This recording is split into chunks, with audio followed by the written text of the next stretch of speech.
About 2 days ago, I was walking up the steps of the Capitol when Representative Yoho suddenly turned a corner, and he was accompanied by Representative Roger Williams, and accosted me on the steps right here in front of our nation's Capitol.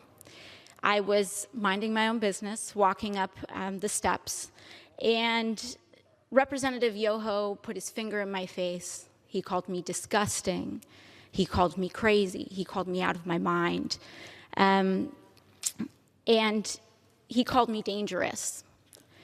And then he took a few more steps, and after I had recognized his comments as rude, he walked away and said, "I'm rude. You're calling me rude."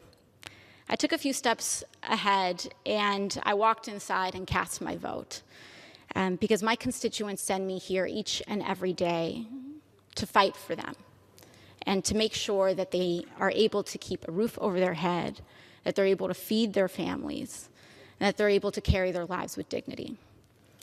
I walked back out, and there were reporters in the front of the Capitol, and in front of reporters, Representative Yoho called me, and I quote,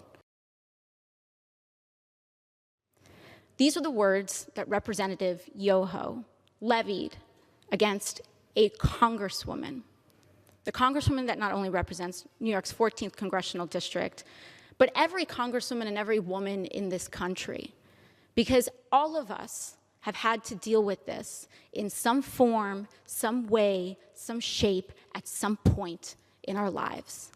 And I want to be clear that Representative Yoho's comments were not deeply hurtful or piercing to me, because I have worked a working class job.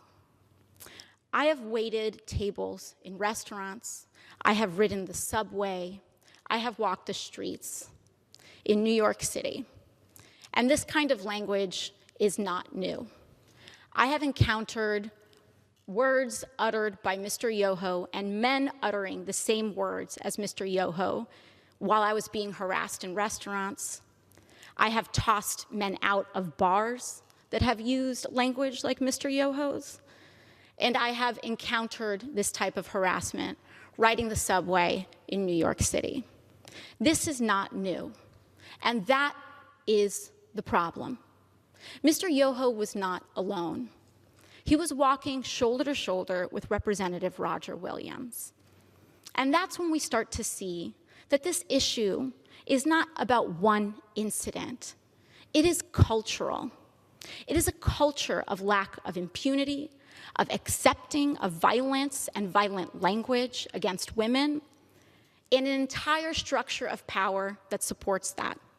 Because not only have I been spoken to disrespectfully, particularly by members of the Republican Party and elected officials in the Republican Party, not just here, but the President of the United States last year told me to go home to another country, with the implication that I don't even belong in America. The governor of Florida, Governor DeSantis, before I even was sworn in, called me a whatever that is. Dehumanizing language is not new. And what we are seeing is that incidents like these are happening in a pattern. This is a pattern of an attitude towards women and dehumanization of others. Hi everyone, George Stephanopoulos here. Thanks for checking out the ABC News YouTube channel. If you'd like to get more videos, show highlights, and watch live event coverage, click on the right over here to subscribe to our channel, and don't forget to download the ABC News app for breaking news alerts. Thanks for watching.